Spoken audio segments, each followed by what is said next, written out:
Okay, this video is about the song In the Bleak Midwinter. It's a beautiful Christian song, sort of a Christmassy song. Here's the lady who wrote it, Christina Rossetti. Now, she was actually of an Italian family living in England. Her parents were exiles from Italy, living in Victorian England. And as it turns out, her brother was Dante Rossetti, and he was one of the artists in the pre-Raphaelite Brotherhood, the greatest painters of the 1800s. You know, that's like John Everett Millais. And then also one of the disciples was the great Edmund Layton. So anyway, she was hanging around with them all the time, so she got painted a lot. And then she didn't have any children, and that's going to become relevant too. But she wrote this song, In the Bleak Midwinter, which is very beautiful. I'll have the links to the best versions of it down below, but there's some extraordinary things about this. Also, I just want to show you one poem that she wrote. You know, like I said, she wasn't ever able to have any kids. She was sometimes called the Nun of Poetry. This guy has a good story about it. Dave Dwyer, I learned a lot from him in the hymn story.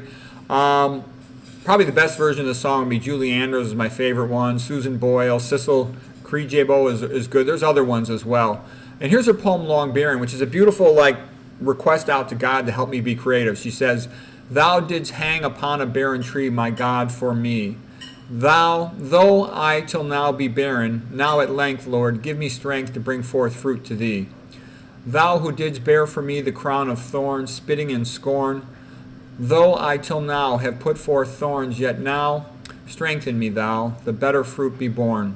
The rose of Sharon, cedar of broad roots, vine of sweet fruits, thou lily of the vale with fadeless leaf of thousands, chief feed thou my feeble shoots." So anyways, what she's basically saying is, God, please help me to be more creative, that I can create something beautiful like all the beautiful things you created. And Christianity does that. God the creator, you're created in the image of God, therefore you can be a creator. By the way, she's got really good quotes. If you go to azquotes.com, that's a good quote website on the internet. All right, so I'll just go through a couple of the words, not through all of them. In the bleak midwinter, frosty wind made moan. Earth stood hard as iron, water like a stone.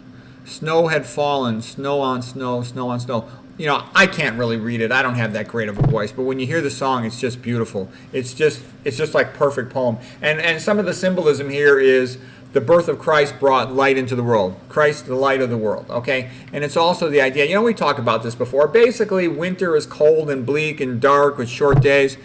But Christmas brings light into it. The highlight of the whole winter season is Christmas, okay? Winter break is bleak and kind of miserable. Christmas is joyful. The Christmas lights, the Christian lights they put up, they're the joy of the world. They're the light of the world, okay? That's why it's the only thing that can save mankind and make mankind free. If it doesn't go back to Christianity, we're just headed to slavery. There's always going to be some powerful, person, and they're just going to whip everybody, and there's not going to be anything anybody can do about it.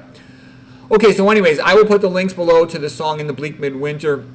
And that's kind of about what the song's about, the birth of Christ and how it brought light into the midwinter. And then you can take that symbolism further and further. The Christians are the light of the world, the light on the hill and all that.